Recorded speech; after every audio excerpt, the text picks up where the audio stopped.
안녕하십니까? 동주대학교 직업교육혁신본부장 이정입니다. 3년간 저희 대학에서 운영해온 혁신지원 사업의 성과를 오늘과 같이 소개하고 발표하게 된 점에 대해서 매우 영광스럽게 생각합니다. 저희 대학이 지금까지 해온 여러 가지 사업 중 오늘의 발표는 직업교육 혁신 영역에 중점적으로 소개하고자 합니다. 목차에 제시된 바와 같이 교육혁신은 교육과정 혁신, 그리고 교수학습 혁신, 그리고 환경혁신으로 교육환경혁신으로 나누어져 있습니다. 세 가지를 중점적으로 살펴보도록 하겠습니다. 19년도에 시작된 혁신지원 사업에 대한 비전과 목표를 세움에 있어서 저희들은 시대적 그리고 사회적 조류를 반영하는 데 중점을 두었습니다. 당시에 고등직업교육의 변화에 대한 국가적인 요구 그리고 사회적 조류를 감안하여 저희 대학은 고등직업교육 혁신의 메카로서 자리매김하겠다는 비전을 세우고 크게 7가지 혁신 영역으로 구성하였습니다. 교육과정, 교수학습, 학생지원, 교육환경이라는 주요한 교육 영역과 그 이외에 취창업, 산학협력, 그리고 글로컬이라고 하는 영역으로 7가지로 나누었습니다. 7대 혁신 영역에 따른 10가지의 프로그램을 구성하였습니다. 살펴보면 교육과정에 있어서는 역량기반 창의융합 교육과정의 개발과 운영, 그리고 직업교육방법의 선진화, 그리고 오늘 살펴보게 될 스마트 환경 구축, 이 3가지 영역을 중점적으로 그 실적과 성과를 살펴보고자 합니다. 먼저 교육과정 혁신입니다. 기존의 저희 대학의 교육과정은 다른 여타 대학과 유사하게 직무 중심의 교육이 이루어져 왔습니다. 하지만 그러는 사이에 사회는 4차 산업혁명이라고 하는 새로운 조류로 방향이 전환되고 있었습니다. 저희 대학의 교육을 통해서 학생들이 성장해서 나갈 때쯤 사회는 많이 변화되어 있을 것이고 직업 환경 역시 변화될 것이라고 예측하여 학생들이 배운 직무 능력을 보다도 다변화되는 직업 환경에 잘 적응하고 확장하고 그리고 활용할 수 있는 역량 기반의 교육의 중요함을 감안하여 역량 기반 교육과정을 도입하였습니다. 특히 역량 기반 교육과정에 창의융합 인재를 양성하기 위해서 창의융합 교과 교육에 보다 더 개발하는 데 노력을 하였습니다. 그 결과 전 계열 학과에서 필수적으로 융합교과를 개발을 하였습니다. 그리고 20년도에는 그것을 시범 운영하여 현재로서는 융합교과 운영의 주요한 운영 매뉴얼과 지침을 개발하여 체계화 시켰습니다. 구체적으로 살펴보시면 화면에 제시된 바와 같이 사전에 교원 간 워크숍을 실시하고 그리고 교외 연수도 지원하였습니다. 창의융합 교과 운영을 함에 있어서 팀티칭의 어려움을 감안하여 중간중간에 상시 간담회를 통해서 피드백을 하고 그리고 사전에 계획은 없었으나 학생들의 다양한 아이디어들을 비교과 프로그램과 연계하여 보다 더 고도화시켰습니다. 학생들의 다양한 아이디어를 경진대회를 통해서 공유해서 확산하는 노력을 추가하였습니다. 그 결과 재학생들의 융합 역량이 창의융합 역량이 보다 더 향상되었음을 확인할 수 있었고 나아가 학생들의 창의융합 교과에 대한 만족도가 높아졌습니다. 뿐만 아니라 역량 기반 전 교육과정에 대한 재학생들의 만족도가 18년도 특성화를 끝낸 이후로 19, 20년도 점차 지속적으로 상승함을 확인하여 그 성과를 저희들이 잘 정리하였습니다. 두 번째, 교수학습 혁신입니다. 교육의 혁신은 방법의 혁신도 분명히 필요하다는 내부 구성원의 의견에 따라 교수학습의 혁신은 크게 4대 전략으로 나누었습니다. 기존에 대학에 잠재되어 있는 학생들의 많은 방대한 데이터를 보다 더 체계화하는 데에 전략을 세웠습니다. 그리고 두 번째는 교육 방법을 보다 더 4차 산업에 맞는 구성 내용에 맞는 선진화할 수 있는 것에 대한 전략으로 세웠습니다. 세 번째, 학습 역량. 지금까지 지원한 여러 가지 학습 역량의 프로그램들을 보다 더 고도화시키는 데 전략을 세우고, 마지막, 지금까지 비대면 교육에 중점적으로 이루어졌던 대학의 학습 환경을 O2O, 즉 온라인과 오프라인이 서로 연계될 수 있는 O2O 환경으로 바꾸고자 하는 전략을 세웠습니다. 이러한 전략에 따라 무엇보다도 교육 내용과 방법 간의 유기적인 연계성을 강화하고자 지원 체계를 수립하였습니다.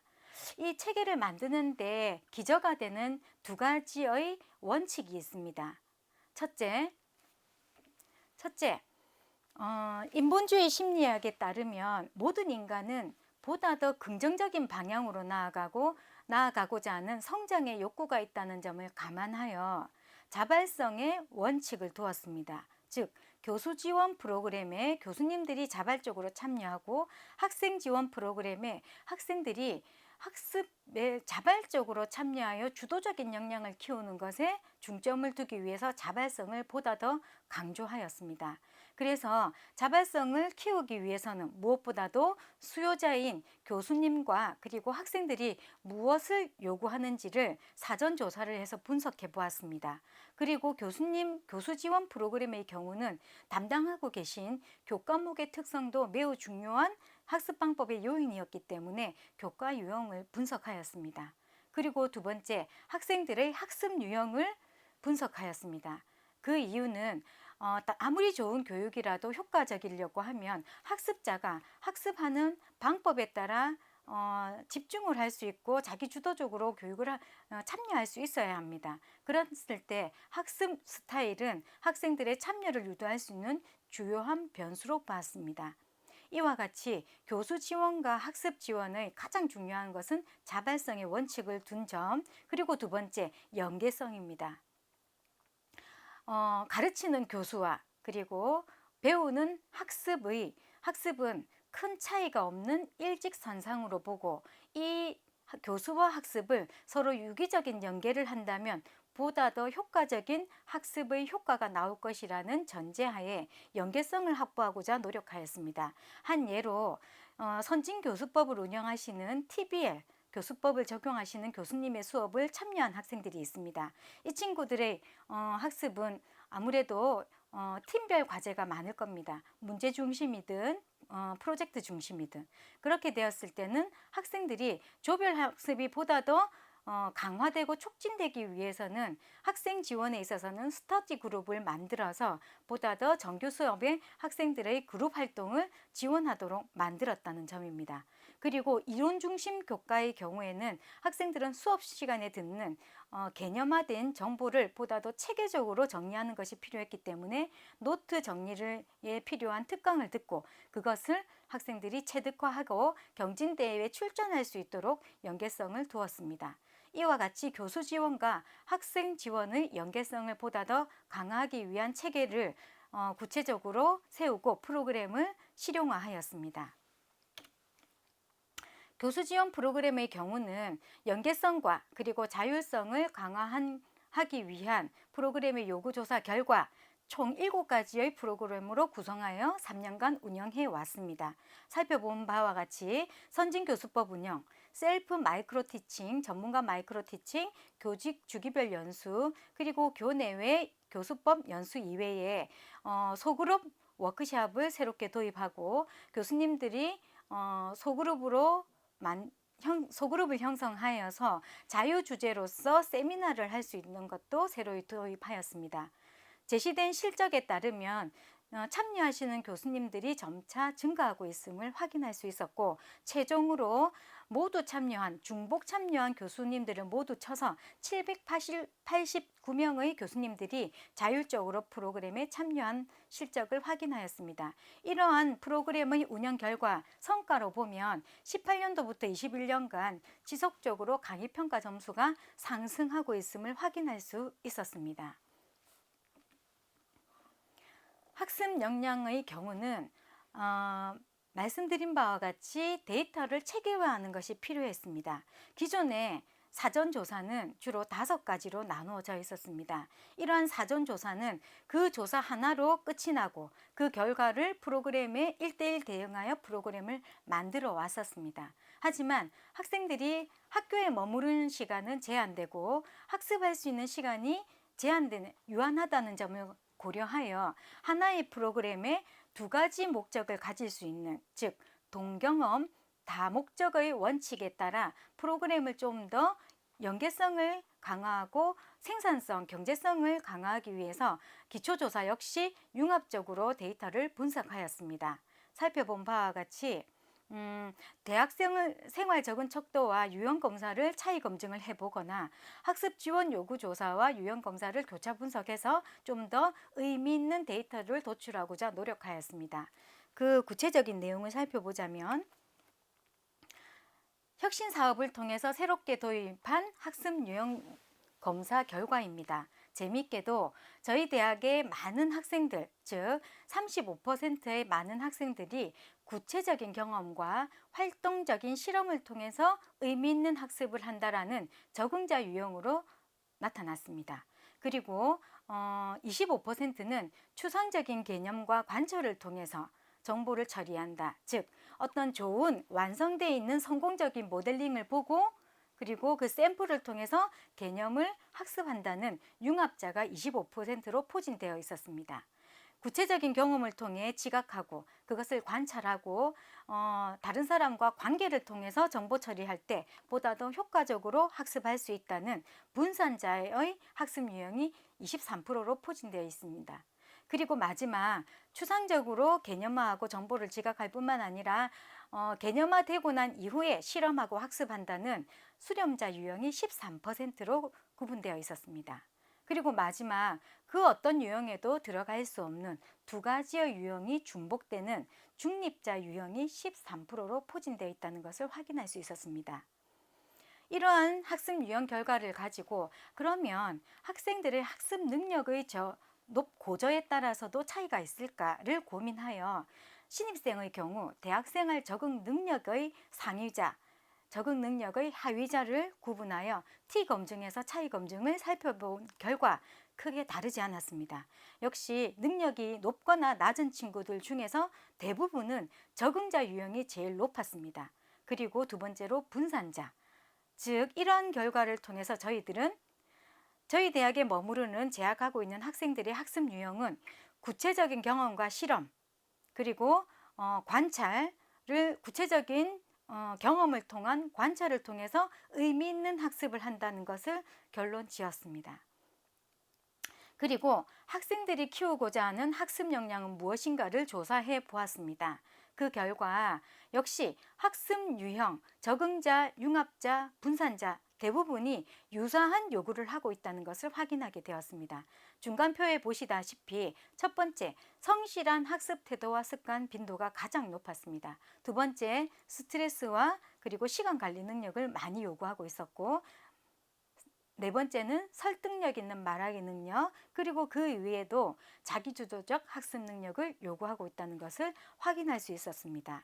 이러한 학생들의 요구에 따라 보다 더 효과적인 학습이 되기 위한 방법을 구안하기 위해서 학습 유형에 따른 구체적인 전략의 특성을 파악하고 과제를 어떻게 제시해야 되는지를 분석하여 다음과 같은 ABCD 학습 유형별 학습 역량 프로그램 체계를 개발하게 이르렀습니다.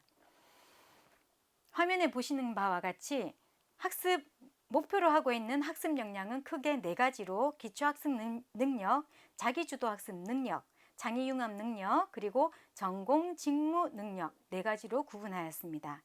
이러한 학습 능력을 효과적으로 목표에 도달하기 위해서 학습 방법은 특강형, 코칭형, 체험형, 공유형, 경진형 5가지로 구분하여 2가지 카테고리에 따라 총 30여 가지의 프로그램을 개발하고 체계화하였습니다. 이러한 30개의 프로그램은 비교과로 운영되기도 하고 때로는 비대면으로 운영되기도 하고 대면으로 운영되기도 하고 있습니다. 그런데 더 중요한 것은 코로나 팬데믹으로 인해서 때로는 상황에 따라서 또는 목표에 따라서 온라인 투 오프라인, 즉 O2O로 프로그램이 운영될 수 있도록 저희들이 구성하고 실천하였습니다. 실제로 3년간 운영되어 온 프로그램들은 이러한 성과를 낳았습니다. 살펴보면 자발성의 기초를 둔 바와 같이 자발적으로 학생 지원 프로그램에 참여한 수가 18년 특성화가 마무리되는 때와 그리고 혁신이 마무리되는 지금의 차이가 2배로 늘었습니다. 그리고 키워진 학습 역량으로 학생들의 자격증 취득률 역시 높은 성과로 높아지고 있음을 확인하였습니다.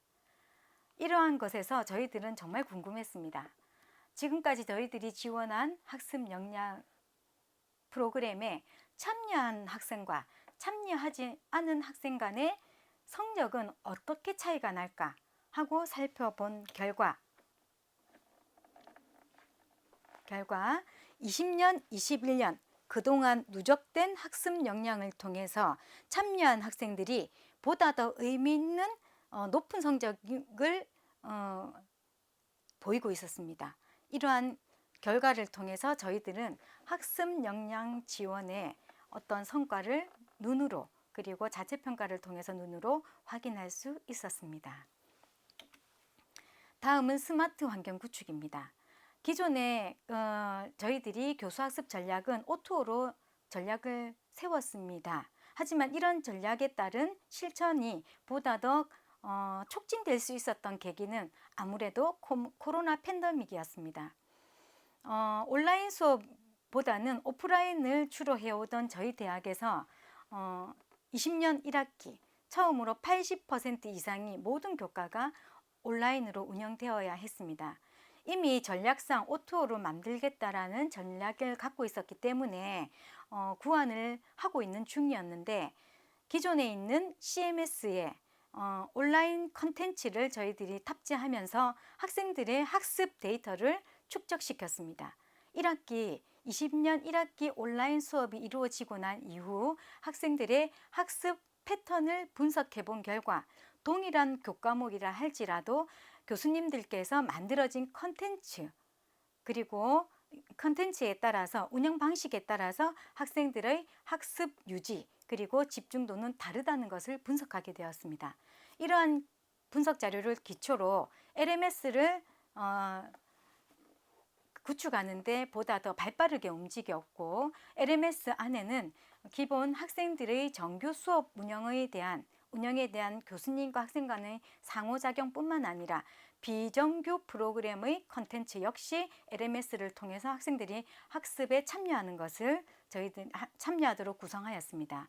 학생들이 이렇게 참여한 여러 가지 데이터들은 그대로 클라우드 기반으로 남아서 학생들의 학습 패턴이나 학습 성향을 분석할 수 있는 데이터로 저희들이 보존하고 있습니다. 지금 열심히 기획처에 소속되어 있는 그 정책기획실에서 분석하고 있습니다. 그리고 컨텐츠의 중요성을 감안하여 교수님들께는 소프트웨어를 개발할 수 있는 닥중 프로그램을 전 교수님들께 강사님들께도 공유해서 쓸 수 있도록 저희들이 환경을 구축하였습니다. 그 이외에도 온라인 컨텐츠를 실시간으로 개발하시거나 또는 그것을 어떻게 하면 좀 더 질을 높일 수 있는가에 대한 세미나실, 개발실, 스트리밍실, 스튜디오실에 대한 중점을 둬서 구축하였고 21년도에는 저희들이 학과별 스마트 실험 실습실을 필수로 구축할 수 있도록 전 계열 학과의 환경 구축에 지원하였습니다. 그러한 결과 성과로는 온라인 수업에 대한 만족도가 높아지고 학교의 현장 실습, 실험 실습실에 대한 만족도가 점차 증가하고 있다는 것을 확인할 수 있었습니다.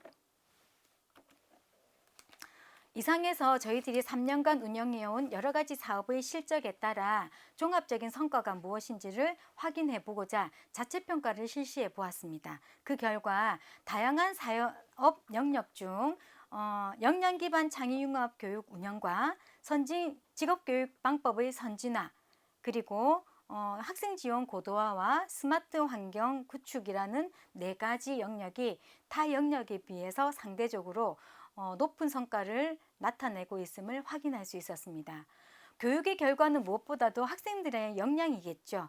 그래서 학생들의 수준에서 입장에서 조사해 본 결과 대학의 전반적인 교육 만족도가 점차 높아지고 있음을 확인할 수 있었습니다. 재학생, 졸업생 모두였습니다. 뿐만 아니라 여러 가지 학습 지원과 교수님들의 지원을 통해서 효과적인 학습 방법을 체득한 결과 재학생들의 학업 유지가 점차 증가되고 있음을 높은 성과로 저희들이 손꼽고 있습니다. 확인할 수 있었습니다. 앞서 설명드린 교육혁신의 효과로서 몇 가지를 보곤 있으나 이제 이것은 혁신 지원 사업을 통해서 저희들은 기반을 잡는 정도로 이해하고 있습니다. 향후 사업에서 저희 대학은 지역사회와 함께 교육혁신을 만들어 가서 결국 세계적 수준의 직업교육혁신 전문대학으로 거듭나고자 오늘도 고군분투하고 노력하고 있습니다. 부족한 내용이고 다소 전달력이 낮은 영상이지만 교수님들께서 끝까지 시청해 주심에 감사드립니다.